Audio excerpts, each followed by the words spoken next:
this. And I think a lot of people nowadays, they hear the word brand and branding, but nobody really understands what that is. I think the common misconception is that a brand is a logo, and it's not. There's lots of beautifully designed logos and a lot of really ugly designed logos, but there's a lot of very successful, values-driven businesses that sit underneath a really ugly logo. So what I wanted to do today was just quickly, I'm not a big fan of lots of bullet points and whatnot, so I just wanted to just kind of crank through just a bunch of thoughts around what a brand is and hopefully plant that seed, because following my little diatribe here, Nicole will kind of get back into more about what her brand is and how we think Foundations for Life can help you guys as individual brands leverage what Foundations for Life represents and help grow your business and ultimately the happiness. So when you think of a brand as having heart, probably all can think off the top of your heads about something that gives you that warm, fuzzy feeling. And Nicole alluded to that just now before she introduced me on how, just in chatting, you can have a vision or a purpose and somehow bring that to life with visuals, with philosophies, with caricatures, with a promise. A promise is something that a brand has to make to its staff, to its stakeholders, to its customers more than anything else. And it has to deliver on that. So whether you're a Mac or a PC, those organizations, they speak to what makes you feel warm and fuzzy, what motivates you to buy, what creates that loyalty. And Mac has done a wonderful job over the years of really establishing a loyal following. It's distinctive, authentic, inspiring, of value, and it has to be relevant. It's ultimately an experience. So whether you go into Save On Foods or whether you go into Safeway, there's something about that experience that resonates with you and that makes you go back. Starbucks is a great example. It's a cup of coffee, and technically highly overpriced cups of liquid. But what Starbucks has done a great job of is evolved that I drink a cup of coffee into an experience of sitting around with friends or family or someone you haven't seen for a long time. And in the background you hear music and you are eating a pastry of some kind, or you're looking at a CD that they have on the shelf. And there's so many other aspects to the brand that goes beyond coffee. And you get into the business level of the cultures that they create with their staff, sustainable sourcing of all their vendors and products that they sell. It's a taste, it's sound, it's smell. These are all the atmospheres that impact a brand. And it's ultimately the foundation on which you want to build your organization. And in this case, we're sort of talking about individuals. We are each a brand. Everybody that you engage with will walk away later and they'll have a perception based on that engagement of who you are. And they may have only met you for 2 minutes and have a superficial level understanding of that. But the people that are in your inner circle, they start understanding a deeper level of what you as a brand represent. The things you like and dislike, the things you believe in and disagree with. And ultimately, it's the reason for being. It's what you stand for, and it's those values and principles. And if you can build your organization on that, it becomes truthful in every turn. So the materials you hand out, the way you deliver an experience. Lego, for example, to this day, I remember being 6, 7, 8 years old and playing with Lego. And I remember the day my mom took all my Lego boxes and tried efficiently to take all of them and put them into one box. And I came home from school.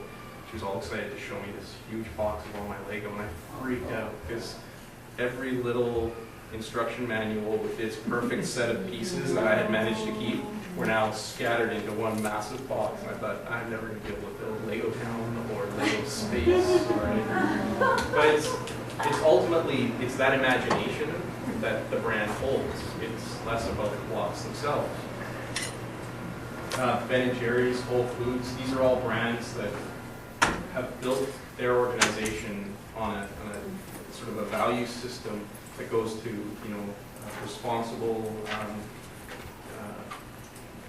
culture within the organization. It sort of breeds that positive energy. It's the food that they source. And you know, Ben and Jerry's have got this example of how they use, they don't source fresh bananas for some of their ingredients, but they'll use the bananas that otherwise would be thrown away for the puree, simply because it's still using you know, a fruit that is otherwise just being wasted and disregarded because it, you know, it's not in perfect shape to sit on the store shelf in a grocery store. Google is a brand, and it's the biggest brand, the most powerful brand in the world. When I first started playing around with this in my talks, in 2009, it was valued at it was the first brand to go over $100 billion in value. And I just looked it up a couple weeks ago, and now it's 114 billion. This is, I mean, that's value of a brand that you can't even wrap your head around. How does that happen? And it comes from the search engine tool, but like my 6-year-old daughter asks me when I don't know something, she goes, well, we'll go Google it. Like somehow there's this person who is the almighty knower of everything. It's taken a life of its own. Oh. What happened to you? Tiger. Button down too long. So a brand is non-negotiable. It stands the test of time. It's holistic. It's leadership driven. In this case, it's driven by you. You are your brand. You drive the direction that it goes. And again, I firmly believe it has to be transparent. The more authentic you are, the more your customers will engage and will develop a loyalty to you. But it is extremely fragile. And as you just saw, Tiger Woods is a perfect example of that. There's this illusion of, he took golf from a stodgy, club men-driven approach to something that man, woman, child, young, old can do. They can do it with style, and they can bring health and fitness to an otherwise like overweight, swinging the club, sitting around drinking beer with men kind of lifestyle. And he inspired. He created foundations for kids in California that, at school where you could learn to go to the moon. How do you become an astronaut? How do you build rocket ships? Where imagination was everything. And then being human, whether you believe or sympathize with his dilemmas or not, he goes from being this immortal brand to being ridiculed and being beaten up, and now he struggles every day with just trying to rebuild his brand. And again, it's this internal, external.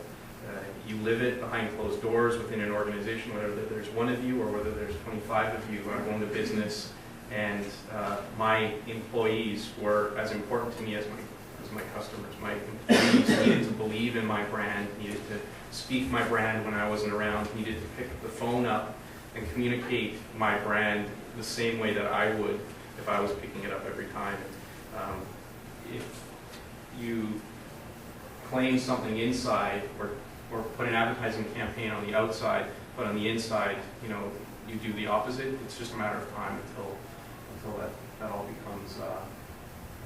comes to the surface.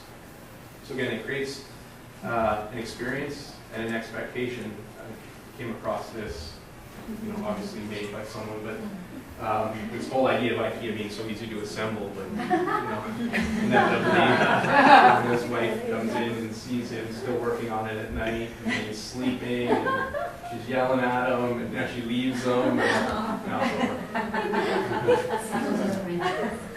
over. Individuals are brands. Tiger Woods, Barack Obama, this ability through social media and through bringing community together, which Nicole touched on, to create this overwhelming change, this feeling that, a brand, if you can get into the heart of a consumer with your brand, you will win their loyalty, their minds, their trust. So the brands of the future, to me, are the next frontier. They prioritize social, cultural, environmental, and community interests into their cores. So it's not just about financial success, and yet I still believe it's about financial success. They can work together, and I think that's why Nicole, when I first started talking with Nicole about her ideas, there was a solid commitment to being financially responsible, to being a sustainable business. But at the same time, there was more to that. It wasn't just about reaping buckets of money. There was a way to take success and to share that. Patagonia is a brand, probably my favorite brand. Long ago, they started at 1% for the planet, where they actually returned a portion of their profits to other organizations. And to this day, there are thousands of companies that support that. The Footprint Chronicles, on their website, you can actually find out how all their materials and their processes come to be. And they don't just show the ones that are, sustainable and green and perfect. They show the ones that are totally dysfunctional and use, poor materials. But they do that in order to be, again, transparent and honest, but then use their community to help generate the ideas that one day may change those and continue to make them better. So it's not about being perfect, it's just about being honest. So what is a brand? It is still not a logo. It's the heart, it's the promise, it's the experience. You are a brand